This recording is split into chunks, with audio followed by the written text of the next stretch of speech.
Salut, c'est Geoffrey et bienvenue dans le podcast Garde la pêche. Je te retrouve aujourd'hui pour l'épisode 2 qui, je vais l'appeler Arrêter les recettes. Pourquoi ça? En fait, je m'en suis rendu compte au bout de quelques années que j'étais un peu dans ce milieu-là de la santé à force on va dire, de consommer du contenu et de vraiment, on va dire, plonger plus profondément dans ce domaine-là, dans les connaissances qui y sont liées. Malheureusement, le grand public se nourrit surtout d'informations qu'il trouve sur YouTube, sur Facebook, sans vraiment aller chercher parfois derrière les mécanismes qui peuvent être présents dans le corps. Et en réalité, c'est de manière un peu plus globale, que ce soit pour d'autres, même pour d'autres domaines. En fait, je crois que les gens ne cherchent pas des clés, ils cherchent des recettes. Bah, par exemple, tiens, comment, je sais pas, devenir millionnaire en créant un business, bah, aller chercher une recette toute faite, ah bah, je vais faire un business de marketing digital et puis bon, ça va marcher, je vais devenir millionnaire. Bah, ça, on voit bien dans la pratique que ça ne fonctionne pas. Et je vous rassure, pour la santé non plus, ça ne fonctionne pas. Par exemple, il y avait eu un moment, une mode, il y avait une grosse mode sur la méthode Wim Hof. Alors si tu ne connais pas, je mettrai un lien en description. C'est une méthode en fait d'exposition au froid et de techniques de respiration qui permettent en fait d'améliorer sa santé entre guillemets. Enfin, ça joue sur différents mécanismes et notamment il y a eu la grosse mode des douches froides. Alors pas mal de gens se sont mis à publier des vidéos en disant bah voilà, moi je me jette sous une douche extrêmement froide et du coup j'ai perdu du poids, j'ai plus la patate, j'ai l'esprit plus clair, j'ai ci, j'ai ça, j'ai l'autre, ok. Et beaucoup de gens se sont dit bon bah ok, bah je vais. Lui justement il dit bah voilà mon protocole, bah si vous faites comme ça devrait bien marcher. Sauf que il y a un truc qui arrive aujourd'hui, c'est que on n'est pas du tout fait pareil les uns les autres. Je m'explique. En fait, si vous exposez directement, par exemple, vous êtes très frileux et vous exposez directement, je sais pas, allez, vous êtes fou, vous vous jetez dans un bain à 0 degré, moi j'adore ça, hein. Vous jetez dans un bain à 0 degré, comme ça, sans préparation, rien, et vous êtes très frileux, bah, tout ce que vous allez faire, en fait, c'est vous mettre dans le mal. Et le but, c'est pas de se mettre dans le mal, le but, c'est pas de se mettre en danger ou de se mettre mal, parce que là, bah, vous allez vous faire du mal et vous allez réduire votre capacité adaptative. En fait, faut comprendre la capacité adaptative, c'est comme un élastique. C'est-à-dire que si vous l'étirez au point que l'élastique s'étende, c'est bien, puis il va devenir de plus en plus élastique. Sauf que si vous tirez trop d'un seul coup, bah là l'élastique pète. Et le but c'est que cet élastique ne pète pas parce que si l'élastique il pète, ben, on le paye cher. Donc c'est pour ça, faites attention sur YouTube. C'est un peu malheureux, enfin ce qui est bien et en même temps pas bien, mais on donne la parole aujourd'hui sur YouTube à tout le monde. Et évidemment, le nombre d'abonnés n'aide pas à discriminer sur la qualité du contenu présenté. Et c'est pour ça que je vous incite à être vraiment très vigilant vis-à-vis des chiffres, vis-à-vis des titres un peu putaclic, des statistiques présentées, parce que par exemple, il y a un bon exemple là-dessus, c'est le végétalisme et le végétarisme. Dire oui, ils sont tous globalement en meilleure santé, etc. Sauf qu'il y a des biais de perception. Par exemple, dans le cas du végétarisme, bah souvent, il y a un mieux-être aussi qui est peut-être dû. C'est pour ça qu'il y a une différence à faire entre lien et causalité. Il peut y avoir une différence qui est due sur le court et moyen terme, sur le fait que bah, tout simplement la personne change de mode de vie, va se coucher plus tôt, elle consomme davantage de légumes et de fruits, et en fait, vu qu'elle dit bah moi je suis végétarienne ou végétalienne, j'ai retiré les produits animaux et ça va mieux, du coup ils assimilent directement leur mieux-être à j'ai retiré les produits animaux. D'ailleurs, c'est quelque chose qu'on voit un petit peu aussi dans le domaine du végétalisme. Euh, il, faut, il faut absolument sortir des dogmes. Qu'est-ce que ça veut dire? On a aujourd'hui la tendance à il faut s'attribuer une étiquette. Si t'as pas d'étiquette, tu n'es rien, entre guillemets. C'est ah bah moi je mange cru, ah bah moi je suis flexitarien, j'ai même entendu il y a des liquidariens, je suis végétalien, je suis vegan, voilà, si tu manges des animaux, t'es un salaud. Euh, déjà, d'ailleurs, ce qui est intéressant vis-à-vis du végétalisme ou même du végétarisme, c'est que souvent, ils disent oui, pas à peine de consommer de la viande parce que les protéines, il y en a partout, sauf qu'en fait, ce qu'on va chercher principalement dans la viande, ce ne sont pas les protéines. Mais ouais, j'y reviendrai dans un prochain podcast. On me l'a demandé sur le végétarisme et le végétalisme, ça peut être intéressant. Et ouais, sortez des dogmes, ne vous attribuez pas d'étiquettes. Je vous dis ça parce qu'en fait, ça, ce que je suis en train de vous expliquer, je l'ai appris en fait à force de pratiquer et d'essayer différentes choses, de tweaker un peu certains paramètres. Enfin, qu'est-ce que j'entends par tweaker? C'est-à-dire essayer différents paramètres sur ma santé et de voir, ok, qu'est-ce qui marche, qu'est-ce qui marche pas. Et en l'occurrence, moi, j'ai été vegan pendant plusieurs mois. Et sauf que moi, j'avais une démarche totalement différente. Certes, en fait, le fait que les animaux ils soient épargnés de par ma consommation, on va dire de nourriture, c'était du bonus. Mais moi, je mettais vraiment l'accent, vraiment la priorité sur ma santé. Et effectivement, au début, ça a bien marché. Mais je pense parce que j'ai introduit davantage de légumes, que je faisais du sport, mais vraiment ce qui me convenait, sans exagérer. Euh, et que, comment dire, j'ai vraiment développé aussi à ce moment-là, et ça c'est un truc aussi que je voulais vous parler, on oublie trop souvent le ressenti. C'est quelque chose qu'on n'apprend plus du tout à développer. Par exemple, là où c'est la canicule en France, on dit, bah voilà, tous les médecins, les gens un peu penchés sur l'alimentation ou sur la santé vont dire, ah, il faut boire 6 litres d'eau, il y en a, c'est même 8 litres d'eau, ou alors il faut boire 4 litres d'eau et il faut boire tel truc, il faut boire du jus de citron. Enfin, est-ce qu'on se rend compte de la bêtise de ce genre de conseils?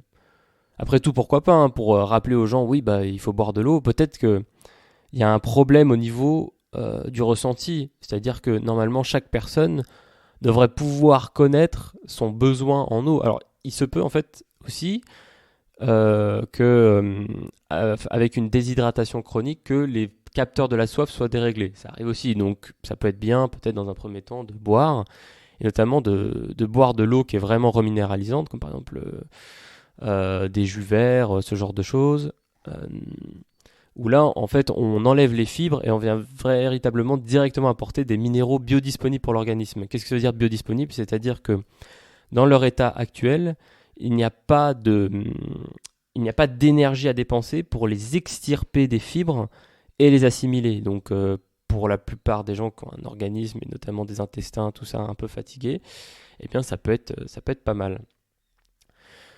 Euh, je voulais surtout revenir sur l'aspect vraiment du ressenti. Le, le ressenti, c'est la preuve ultime que les recettes ne fonctionnent pas en, en santé. C'est-à-dire que j'ai donné l'exemple de la douche froide, il y a l'exemple du végétalisme. Je ne sais pas si vous peut-être vous suivez enfin si toi tu suis cette sphère-là, mais il y a eu le cas d'un jeune homme qui avait même créé une marque vegan, etc. Et en fait, à un moment donné, en fait, il s'est basé sur son ressenti. Il dit bah voilà, mes performances ne progressaient plus et j'étais fatigué, j'étais là. Enfin bref, il donnait tous les signes de dire bon bah mon gars, faut réinjecter des produits animaux quoi. Et il s'est fait véritablement lyncher par sa communauté, le pauvre. Enfin vraiment, je le plains, c'est vraiment pas de peau quoi. Et c'est ça le risque à vous mettre une étiquette. Moi, ça m'est arrivé aussi, hein, c'est-à-dire que voilà, j'étais végétalien. Et j'étais pas vegan, attention, c'est-à-dire j'étais pas là en train de oui les animaux et tout machin. Pour moi c'était du bonus, mais j'étais végétalien et je défendais vraiment ce truc-là. Même au début j'ai fait limite un peu de prosélytisme et, euh, et en fait, et à un moment donné je me suis retrouvé, je prenais du poids un peu sans raison, enfin je prenais du bide, euh, je commençais à perdre un peu la forme, mes performances se dégradaient, etc. Il dit bon, eh ben, on va réintroduire des produits animaux, quoi. Faut le faire, quoi. Et du coup, au bout d'une ou deux semaines, ça a commencé à aller mieux. Le poids que j'avais un peu sur le ventre a disparu. J'ai recommencé à avoir des performances correctes et jusqu'à récupérer, quoi. Euh, et du coup, qu'est-ce que ça veut dire tout ça? Ça veut dire que euh, rien n'est figé en fait. Il n'y a pas, bah voilà, par exemple, je sais pas, il y a un plat qui vous convient parfaitement à ce moment-là. Par exemple, je sais pas, c'est, bah, je sais pas, vous prenez, je sais pas, des noix avec des légumes genre du concombre et des asperges et, enfin bref, voilà, vous avez un plat. Peut-être à cet instant T, il va vous convenir parfaitement. Et peut-être que dans quelques jours, bah tiens, en fait, ce qui se conviendrait le plus à ce moment-là, c'est bah voilà un peu de viande et des légumes, par exemple. Vous allez me dire, mais attends, il revient tout le temps sur la viande. Moi, je suis végétarien, végétalien. Voilà, je sais que je peux m'en passer. Mais écoutez, franchement, très bien, hein. Moi aussi, si je peux m'en passer, voilà. Sauf que, comment dire, avec le temps, j'ai développé un ressenti qui fait que je sais à peu près quand j'en ai besoin et surtout que j'ai eu la chance de découvrir une approche alimentaire qui sort complètement de ces dogmes-là, c'est-à-dire on compte les calories et machin. Et en fait, bah, pour résumer très simplement, et c'est pour ça que je trouve que les assiettes des mecs vraiment dans le fitness, c'est vraiment une bêtise sans fin, quoi. Euh, c'est que pour eux, ça leur convient, d'accord. En fait, ils font des essais depuis un moment et pour eux, ce genre d'assiette, etc., leur conviennent. Mais sauf qu'en fait, eux, ça leur convient, mais pas à vous. Ou alors, c'est peut-être très rare que ça va vous convenir à vous. Et puis surtout, quand on se base sur la. Comment dire? Avec l'approche que j'ai aujourd'hui, c'est. Alors, il y en a, ils vont se dire, mais ce mec est fou. Tu vas peut-être te dire ça d'ailleurs. C'est. L'approche que j'ai, c'est. En fait, je sens les aliments, mais vraiment bruts, c'est-à-dire crus, quoi. Et s'ils sentent bon et que voilà, j'ai un attrait pour eux, bah je les mange. Et dire quoi, mais attends, c'est quoi ce truc de perché? Bah justement, on en reviendra peut-être on en reviendra dans un prochain podcast. T'as vu, je fais des petits cliffhangers pour t'inciter à écouter tous les podcasts. Euh, Aussi sur YouTube, faites attention un peu aux chiffres, au putaclic et les stats présentés parfois. Par exemple, pour le végétalisme, pour le véganisme et le végétarisme, c'est ouais, bah il y a telle étude qui dit ça, ça, ça, il y a telle étude qui dit ça. Alors pour ce qui s'agit du végétarisme et du végétalisme, je pense qu'il y a quasiment autant d'études qui prouvent que c'est bien que c'est pas bien. Et c'est pour ça en fait, je vous incite peut-être à faire des tests si vraiment voilà, tu te dis ah mais non mais je peux pas vivre sans viande et tout, peut-être à essayer à essayer juste quelques temps ou même que juste quelques jours pour voir en fait. Et il peut y avoir des bienfaits à peut-être freiner tel truc, à ajouter telle chose et surtout ne vous mettez pas d'étiquette. Sincèrement, les étiquettes c'est un peu bête quoi. En fait vous vous enfermez volontairement dans votre choix.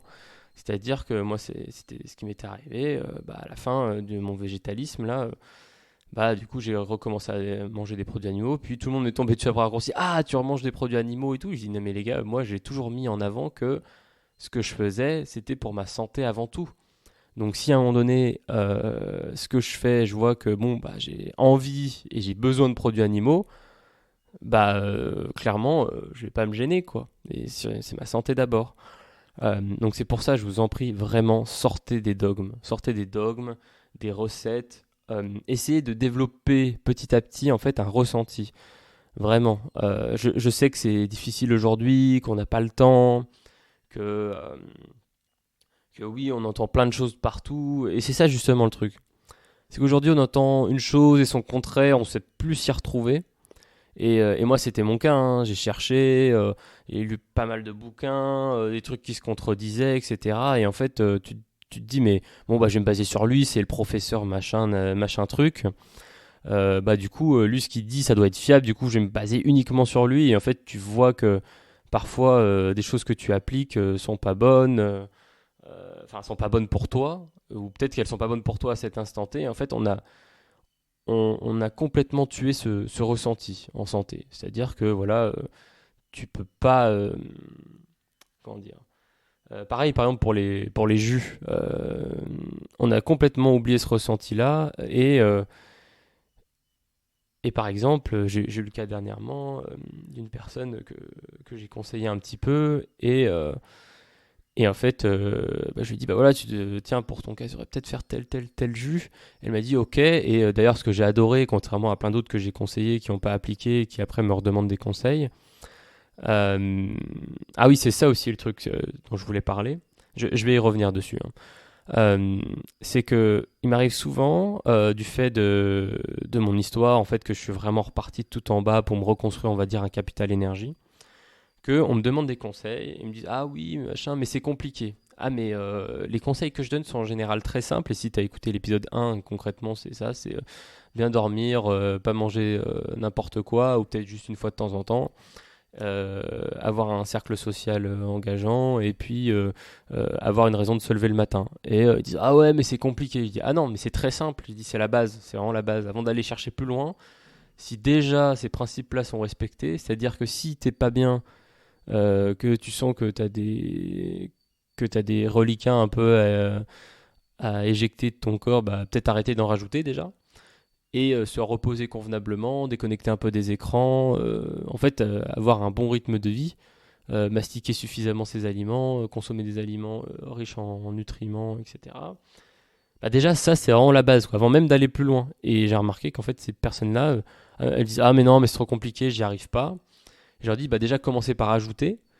Et même ça, ah ouais, mais bon, faut acheter une machine quand même et tout. Je dis, bah en fait, la machine à jus, c'est un accélérateur. Mais ça doit en aucun cas remplacer le rythme de vie. Ah ouais, mais bon, ça coûte cher quand même. C'est-à-dire que les gens sont capables de payer 1200 balles, donc un bon SMIC pour un téléphone. Par contre, pour la santé, on n'est pas capable de mettre 100 balles, quoi. Bon, après, voilà, chacun ses priorités. Moi, je vous assure que quand j'étais vraiment au fond de mon lit, au fond du trou, que je pouvais plus bouger, et ben, moi, je pense que j'aurais été capable de mettre toutes mes économies pour revenir sur pied. Et c'est pour ça qu'en fait, moi, j'ai été confronté à cette épreuve-là. À ce moment-là, il y avait quand même peu d'informations, on va dire, sur les trucs alternatifs. Du coup, j'ai dû aller fouiller moi-même et tester en fait moi-même, que ce soit sur moi, sur des gens ensuite qui ont vu, bah, putain, lui, il était vraiment KO, il est revenu d'aplomb, quoi, et même il a plus d'énergie, tout ça. Comment ça se fait. Et par exemple, parmi ces gens-là, il y en a qui ont vraiment appliqué ce que je leur ai dit, et pas tout, mais en tout cas, même certains principes, et ils disent, bah ouais, je me sens beaucoup mieux. Tu vois, par exemple, moi j'ai mis les jus, j'ai retiré les cochonneries que je mangeais, ça va beaucoup mieux, j'ai perdu du poids, j'ai plus d'énergie. Et en fait, c'est faire preuve de bon sens, quoi. Et pour revenir à cette personne qui faisait les jus, bah, en fait, elle m'a dit à un moment donné, bah voilà, je commence à avoir des diarrhées, des trucs, etc. Et je dis, bah attends, là, faut freiner un peu. Peut-être combien de jus tu consommes? Elle me dit, ah, je fais un litre, 25, quoi. Je dis, oh là, c'est peut-être un peu beaucoup, freine un peu la cadence. C'est ça aussi le problème aujourd'hui, c'est que du coup, vu qu'on veut tout de suite, il y a ce truc de dire, bon, bah ok, bah lui, il a fait une fois par jour, bah moi, je vais le faire 2 fois par jour. Sauf qu'en fait, dans le meilleur des cas, ça ne sert à rien. Et dans le pire des cas, c'est contre-productif. Par exemple, c'est typiquement ça, les gens qui se remettent à faire du sport d'un seul coup, et alors ils n'ont pas fait de sport. J'ai le cas d'un de mes frères, c'était ça. Bah, Max, si tu écoutes le podcast, voilà, je te le dis, comme je te l'ai déjà dit, hein.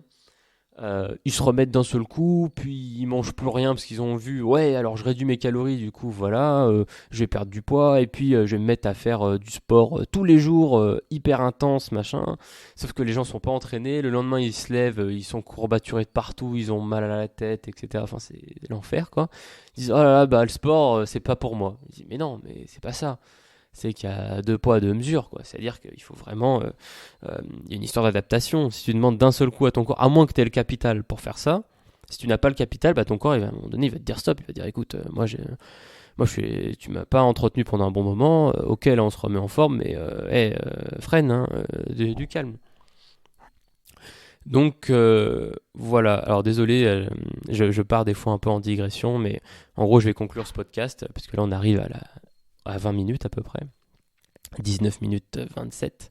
Alors, pour résumer simplement ce podcast, les recettes, ça ne fonctionne pas. Il faut s'en inspirer. Tu peux t'inspirer de quelqu'un, justement, tu vois une vidéo de quelqu'un ou un article de quelqu'un ou quoi tu trouves inspirant. Inspire-toi-en et essaie d'inclure ça petit à petit dans ta routine ou dans ta vie ou ponctuellement, histoire de voir ce que ça fait sur toi. Par exemple, et essaie de l'adapter à ton cas. Par exemple, je prenais le cas des douches froides. Si tu es extrêmement frileux et que tu te mets dans un bain à 0 degré, a priori, tu vas passer un sale quart d'heure. Donc, adapte un peu. Ça peut être au début, tu mets juste peut-être 10 secondes. Tu mets 10 secondes de l'eau un peu froide dans ta douche et tu vas dire, ah, mais c'est nul. Je dis, mais c'est pas grave, tout le monde commence à son niveau. Et l'important, c'est pas d'où tu commences, mais c'est combien de temps tu persévères et jusqu'où tu peux arriver. Et si par exemple, comme moi, je sais pas, t'es KO au niveau énergie, t'as zéro énergie, et moi c'était mon cas, hein. J'avais vraiment zéro énergie, je pouvais pas me lever de mon lit, j'avais beaucoup de mal à me concentrer, et j'ai pu vraiment remonter la pente, parce que j'ai été hyper carré et très discipliné sur mon rythme de vie, et j'ai vraiment cherché des informations sur comment en fait me remettre d'aplomb. Et j'ai appliqué surtout, le plus important c'est d'appliquer. Et j'ai vu aussi, j'ai retiré ce qui allait pas, ce qui n'était pas pour moi, et j'ai intégré ce qui était pour moi. Et aujourd'hui, franchement, sans me vanter, je pense avoir une énergie bien supérieure à la plupart des gens. Et sans utiliser de café, de thé ou d'autres boosters ou je ne sais quoi. Et il y en a, ils vont dire, ah ouais, mais du coup, si tu as plus d'énergie, ça veut dire que tu soulèves plus, tu machin. Non, ça, il y a une différence entre la force et vraiment l'énergie nerveuse pour faire ce qu'il y a à faire tous les jours. Euh, mais bref, voilà. Donc j'ai réacquéré un capital énergie qui, je pense, est bien supérieur même à mes... Par exemple, j'ai eu dernièrement des stagiaires là où je travaille et, euh, et ils arrivaient le matin, ils étaient décalqués et je leur donnais tous ces conseils. Mais en fait, vu qu'ils n'étaient pas réceptifs à ça, je me dis, mais attendez, vous trouvez ça normal qu'en fait, à votre âge, là, vous avez 20 piges, vous êtes obligé de prendre un café le matin, sinon vous pouvez pas démarrer, vous vous rendez compte? Ah ouais, mais c'est normal. C'est ça aussi. C'est normal. Putain, mais cette phrase, à chaque fois que quelqu'un me la sort, je suis désolé, hein, vraiment, mais j'ai envie de lui mettre un coup de tête. Est-ce que c'est normal d'avoir 20 ans et d'être fatigué le matin quand on se lève? Est-ce que c'est normal de dire ah ouais, mais moi je suis fatigué le matin, je suis plus de l'après-midi? Non, non, ça ne l'est pas. Donc c'est pour ça. Je vais terminer là-dessus. Sortez des dogmes. Essayez de construire petit à petit votre ressenti en santé, parce que tout simplement les recettes ne fonctionnent pas. Attention sur YouTube, essayez de vous inspirer, tout ça. Je ne sais pas si vous regardez sur YouTube des chaînes au niveau santé, etc. Mais inspirez-vous-en, essayez d'intégrer petit à petit des éléments dans votre santé, dans votre vie de tous les jours, mais allez-y doucement. Parce que tout simplement, en fait, si vous changez tout brusquement, euh, si vous changez tout brusquement dans le bon sens, c'est-à-dire par exemple vous avez, je sais pas, vous mangez McDo tous les jours, vous vous couchez à pas d'heure et vous avez un cercle social pourri, c'est clair que si vous changez tout d'un coup, c'est-à-dire vous réduisez le McDo puis vous introduisez plus de fruits et légumes et vous intégrez un cercle social qui est un cercle vertueux et qu'en plus de ça vous reposez suffisamment et vous allez vous coucher plus tôt le soir, c'est clair qu'il va y avoir que des effets positifs, quoi. Ou alors il peut y avoir des effets, on va dire, un peu d'élimination, quoi. C'est ce que les gens appellent la détox. Mais bon, en gros, c'est juste que tu redonnes de l'énergie nerveuse et de l'énergie tout simplement au corps pour ce qu'il évacue, ce qu'il n'a pas pu évacuer à un instant T. Du coup, et à un moment donné, il faut qu'il le remette en circulation pour l'exécrer, quoi. Voilà. Bref, j'avais dit 20 minutes, là on est à 23 minutes. Donc les recettes ça ne fonctionne pas. Attention à YouTube, on donne la parole à tout le monde. Essayez de vous en inspirer, mais intégrez les choses petit à petit dans votre vie. Attention aussi aux recettes toutes faites. Il faut boire tant de litres d'eau, il faut faire ci, il faut faire ça, il faut faire l'autre, il faut manger de l'avocat ou je ne sais quel alicament. Voilà. Attention aux chiffres qui vous sont donnés dans les vidéos. Alors parce que souvent en fait, notamment les espèces de vidéos brutes ou les trucs comme ça, des fois tu vois que les mecs lisent un peu les études en diagonale. Les statistiques présentées, il faut se méfier et construisez votre ressenti. Sortez des dogmes et construisez votre ressenti en santé. Voilà. Alors c'était Geoffrey du podcast Garde la pêche et surtout n'oublie pas, garde la pêche. Bisous.